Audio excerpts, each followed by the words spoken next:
the first part of Act 3.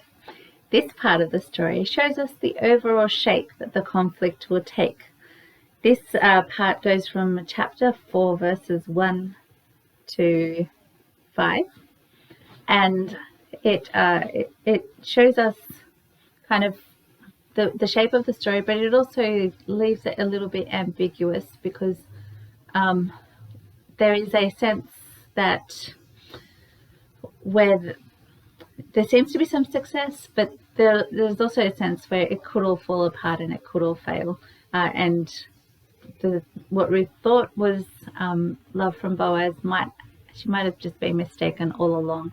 Now that we see him in the town setting, so let's dive in. So first of all, we see a change in the setting. So we see the setting move from the comfort and the shelter and the home of Boaz's estate.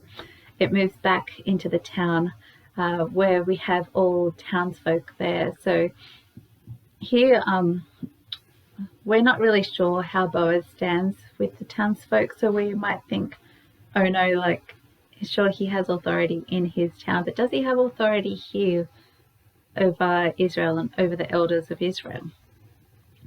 The first part of the story allays our fears because we have Boaz sitting where they're waiting at the gate where the elders would meet, and he directs them. So he saw the kinsman redeemer, and he says, "Come here, my friend, come and sit over here." He's directing him how to sit. He has authority in the relationship over this man.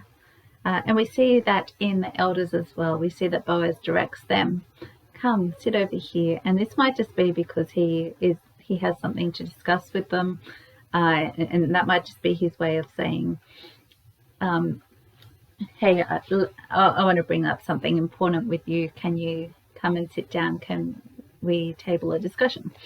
But maybe I'm reading into this as well. Maybe this is a reflection of the overall battle. So we saw in Act 1 that it was God who, in the background, is the hero. So he's the one who, even though the agents of the actions are Ruth and Boaz, who we see later, it is God who enables them to have that faith and to have that superhuman kindness and dedication to God's plan and to God's people. So that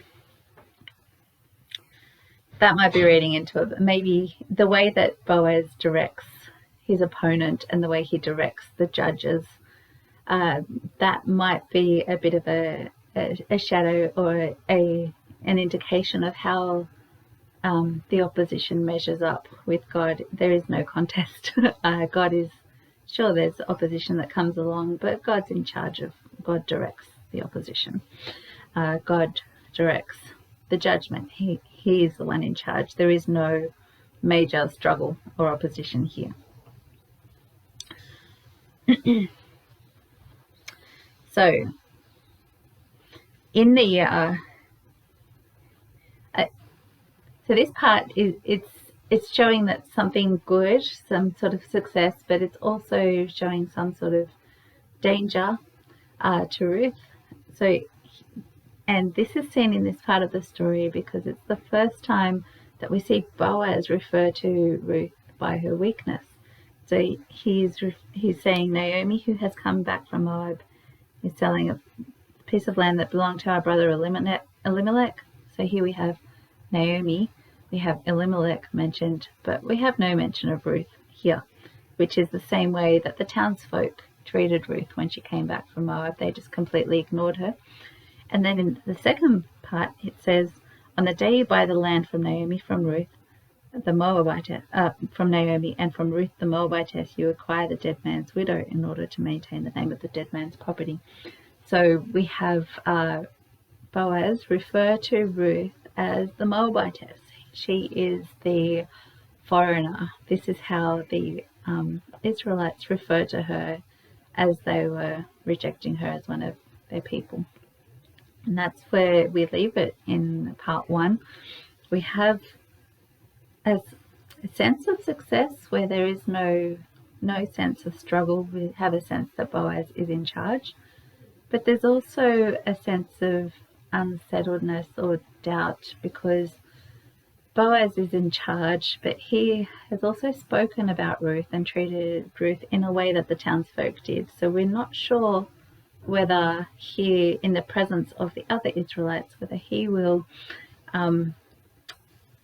stick with Ruth or whether he will go the way of the townsfolk. It's a little bit ambiguous.